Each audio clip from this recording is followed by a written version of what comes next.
અમદાવાદનો Sabarmati central જેલનો રસ્તો.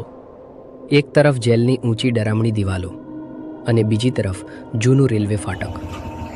દિવસે અહીં ભારે ટ્રાફિક રહે છે, પણ રાત્રિના 2 વાગ્યા પછી આ રસ્તો જાણે શહેરથી અલગ પડી ગયો હોય એવો સુમસામ બની જાય છે. વાત છે માત્ર 8 મહિના પહેલાંની. એક રિક્ષા ચાલક મોડી રાતે આ રસ્તેથી પસાર થઈ રહ્યો હતો.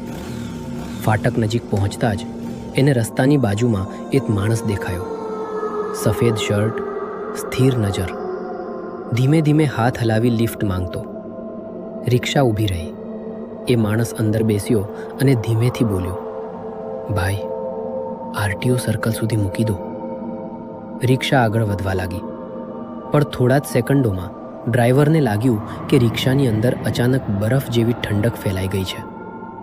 તેના હાથ કંપવા લાગ્યા. હિંમત કરીને તેણે અરીસામાં જોયું. પાછળની સીટ ખાલી હતી. ગભરાઈને તેણે તરત જ બ્રેક માર્યા અને એ જ ક્ષણે જેલની અંદરથી જોરદાર સાયરન વાગ્યો. તેણે પાછળ વળીને જોયું તો એ જ સફેદ શર્ટવાળો માણસ રેલવે પાટાની વચ્ચે ઊભો હતો, એકદમ હલનચલન વગર. અને પછી પૂર ઝડપે આવતી ટ્રેન સીધી એની આરપાર નીકળી ગઈ. ના કોઈ ચીસ, ના કોઈ લોહી, જાણે ત્યાં કોઈ હતું જ નહીં.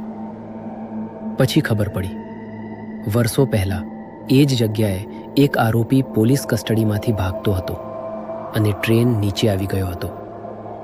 આજે પણ મોડી રાતે પસાર થતા ડ્રાઈવરો કહે છે, ફાટક અને જેલ વચ્ચે ક્યારેક એક સફેદ શર્ટવાળો માણસ લિફ્ટ માંગતો દેખાય છે.